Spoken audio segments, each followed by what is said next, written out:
नमस्कार, शारदा डायरीज में आप सबका स्वागत है। राजा अज अयोध्या के राजा थे। वह शिव जी के बहुत ही बड़े भक्त थे।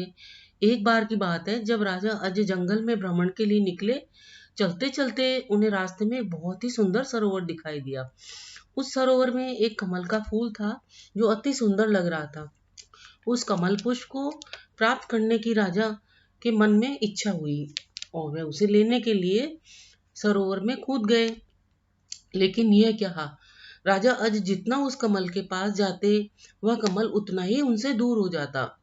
काफी प्रयत्न करने के बाद भी राजा अज उस कमल को नहीं पकड़ पाए।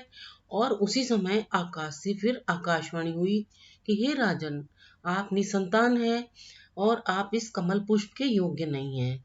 यह भविष्यवाणी सुनकर राजा को बहुत दुख हुआ और वे अपने महल लौट आए। भविष्यवाणी सुनने के बाद राजा और ज्यादा चिंतित और दुखी रहने लगे, क्योंकि उनके कोई संतान नहीं थी। राजा अज भगवान शिव के परम भक्त थे। भगवान शिव अपने भक्त की चिंता से व्याकुल हो उठे। तब भगवान शिव जी ने धर्मराज को बुलाया और कहा कि तुम ब्राह्मण के वेश में अयोध्या नगरी जाओ और जिससे राजा अज को संतान प्राप्ति होगी। शिव जी के आदेश पाकर धर्मराज और उसकी पत्नी ब्राह्मण और ब्राह्मणी का वेश धारण कर अयोध्या में सरयू नदी के किनारे कुटिया बनाकर रहने लगे। एक दिन धर्मराज ब्राह्मण के वेश में राजा अज के दरबार में गए और उनसे भिक्षा मांगने लगे। राजा अज ने अपने खजाने से ब्राह्मण को सोने की अशर्फियां देनी चाहिए, लेकिन ब्राह्मण ने ये कहते हुए मना कर दिया कि यह धन तो प्रजा का है, आप अपने पास जो है उसे दे।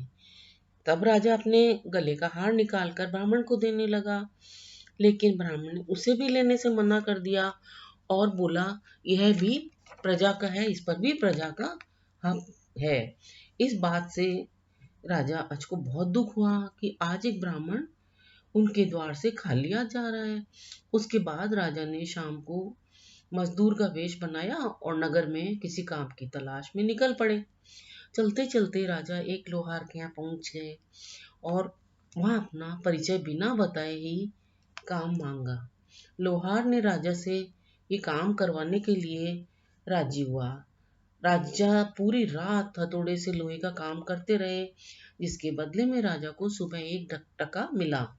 राजा वह एक टका लेकर ब्राह्मण के घर जाता है, लेकिन वहां पर ब्राह्मणी घर पर होती है, ब्राह्मण नहीं होता है। तो राजा ने वह एक टका ब्राह्मण की पत्नी को दे दिया और कहा इसे ब्राह्मण को दे देना। जब ब्राह्मण आया तो ब्राह्मण की पत्नी ने वह टका उसको दे दिया। ब्राह्मण ने वह टका लिया और उसे उसी वक्त जमीन पर फेंक दिया। तो उसके बाद उसी समय एक आश्चर्यजनक घटना वहां पर घटित हुई। ब्राह्मण ने जहां टका फेंका था वह जमीन में एक गड्ढा हो गया। ब्राह्मण ने सोचा ऐसा कैसे हुआ, तो वह उस गड्ढे को खोदना चाहा। तभी उस गड्ढे में से सोने का एक रथ निकला और वह रथ सीधा आसमान में चला गया। उसके बाद ब्राह्मण ने गड्ढा और खोदा तो दूसरा सोने का रथ निकला और वह भी आसमान की तरफ चला गया। इस तरह लगातार 9 सोने के रथ निकले और तुरंत तुरंत आसमान की तरफ चले गए। उसके बाद जब 10वां रथ निकला तो उस पर एक बालक बैठा था और वह आकाश में भी नहीं गया और जमीन पर ही ठहर गया। ब्राह्मण उस बालक को लेकर राजा अज के दरबार में पहुंचा और कहा राजन, इस पुत्र को स्वीकार कीजिए, यह आपका ही पुत्र है।